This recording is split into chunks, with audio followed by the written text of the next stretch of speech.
Bom, então agora nós vamos dar início ao estudo efetivo do direito do trabalho, as fontes do direito do trabalho.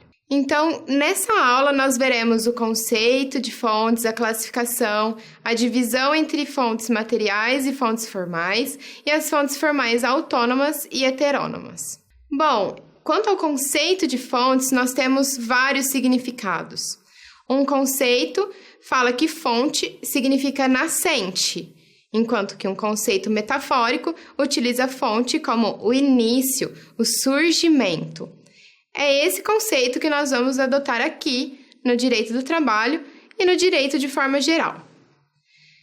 Bom, nós temos dois momentos de produção de fontes, o momento pré-jurídico, que seriam as fontes materiais do direito, e o momento jurídico, propriamente dito, em que essas normas são exteriorizadas e são as fontes formais do direito.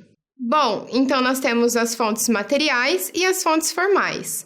Enquanto que as fontes materiais são acontecimentos históricos, políticos e sociais que vão influenciar a formação do direito, como, por exemplo, a luta do empresariado para a alteração da CLT. Nós podemos falar, então, que esse momento pré-jurídico de elaboração de normas, como por exemplo a pressão social, é a fonte material do direito do trabalho.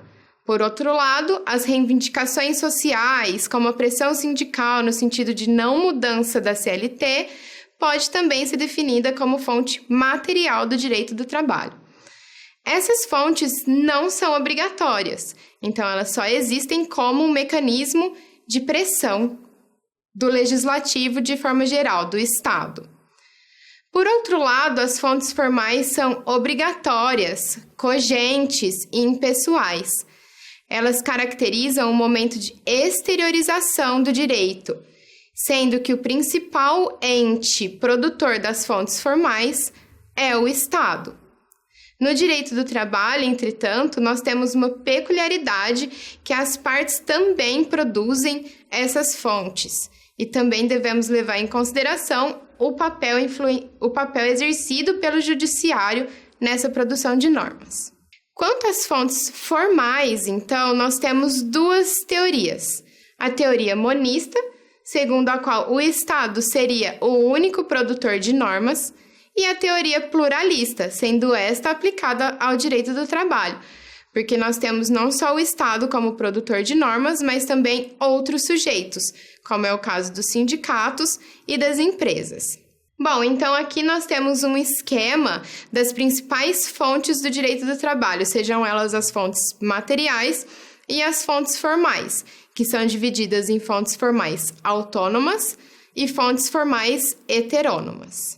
As fontes formais autônomas, como o próprio nome diz, é produzida pelos próprios destinatários da norma. São eles os sindicatos e as empresas. Então, alguns exemplos de fontes formais autônomas do direito do trabalho são a convenção coletiva, que vai ser estudada mais para frente, mas que tem como conceito a produção de normas pelos sindicatos da categoria profissional, que é a categoria dos empregados, e da categoria econômica, que é a categoria representante dos empregadores. O acordo coletivo, que é um acordo formalizado entre o sindicato dos empregados e a empresa. Nesse caso, note que a empresa negocia com o sindicato dos empregados, ou seja, equipara-se o empregador a um ente coletivo, que no caso, o sindicato dos trabalhadores. Outro exemplo muito comum no direito do trabalho são os costumes, que são entendidos como a prática reiterada de um ato em determinada região. Um exemplo disso é o pagamento de gorjetas. Outro exemplo é a concessão de intervalo entre a jornada em períodos maiores aos empregados rurícolas. Bom, algumas fontes formais autônomas que são controvertidas na doutrina são o regulamento de empresa, tendo em vista que ele é produzido de forma unilateral pelo empregador, Entretanto, a maioria da doutrina elenca o regulamento de empresa como uma fonte formal autônoma, pois ela é dirigida a todos os empregados da empresa e não somente a um empregado em específico. Outra fonte também que gera controvérsias na doutrina, mas que já foi cobrada em prova como fonte formal autônoma do direito, é o contrato de trabalho, pois ele é uma figura pactuada exclusivamente entre empregado e empregador. Entretanto, nós temos que levar em consideração que esse contrato vincula as partes contratantes. Bom, então, quanto às fontes formais heterônomas, elas são produzidas por um terceiro que não o destinatário da norma. Veja, então, a formação da palavra heteronomas. Hétero, então, significa um terceiro, que vai produzir as normas que serão aplicáveis ao trabalhador e ao empregado. Bom, algumas espécies de fontes heterônomas aqui do direito do trabalho. Nós temos a Constituição Federal, que é a fonte suprema, é a lei suprema de um Estado. Os tratados e convenções internacionais, que são compromissos firmados em âmbito internacional.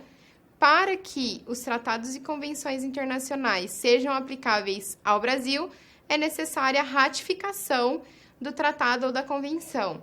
Um exemplo deste é a Convenção número 138 da OIT, que dispõe sobre a idade mínima de admissão ao trabalho. Então, assim que ratificada, e ela foi ratificada pelo Brasil, ela passa a ser aplicável ao direito do trabalho.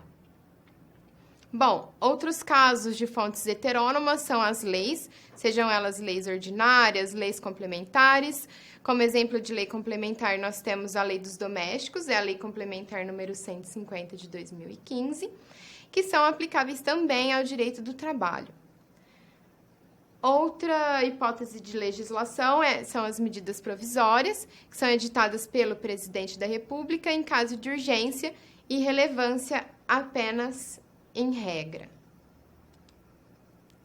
Além disso, nós temos os decretos, que eles vêm para regulamentar alguma lei, como, por exemplo, o decreto que eu mostro aí para vocês, o 5.598, regulamenta a lei de aprendizagem. Outra hipótese muito comum no direito do trabalho é a sentença normativa, e ela vem para nos mostrar que no direito do trabalho não é só o legislativo que vem trazer as normas que vão reger o contrato de trabalho. Nesse caso, então, da sentença normativa, o judiciário, por meio de uma sentença, regulamenta um dissídio coletivo. Ele vem, então, para colocar fim a um dissídio coletivo. As portarias, avisos, instruções também são comuns no direito do trabalho, como, por exemplo, a periculosidade, o adicional de periculosidade, ele vem regulamentado por portarias do Ministério do Trabalho. Bom, o laudo arbitral, que em regra só poderia para entidades juscoletivas, agora com a reforma trabalhista nós temos uma novidade para o empregado hipersuficiente, que eu já vou falar mais para frente para vocês, que poderá se valer da arbitragem para resolver os conflitos. Quanto à jurisprudência, há dois posicionamentos. Um que fala que a jurisprudência não pode ser utilizada como fonte formal do direito do trabalho, e outro que fala que ela pode sim ser utilizada. Aqui também, na reforma trabalhista, nós vamos ter uma alteração, uma limitação nesse poder dado ao judiciário trabalhista apenas. Mas como um exemplo de utilização da jurisprudência como fonte formal e vinculante, nós temos as súmulas vinculantes do Supremo Tribunal Federal, que são reguladas pela Constituição Federal. Bom, com isso nós terminamos essa nossa primeira aula e espero por você para os próximos encontros.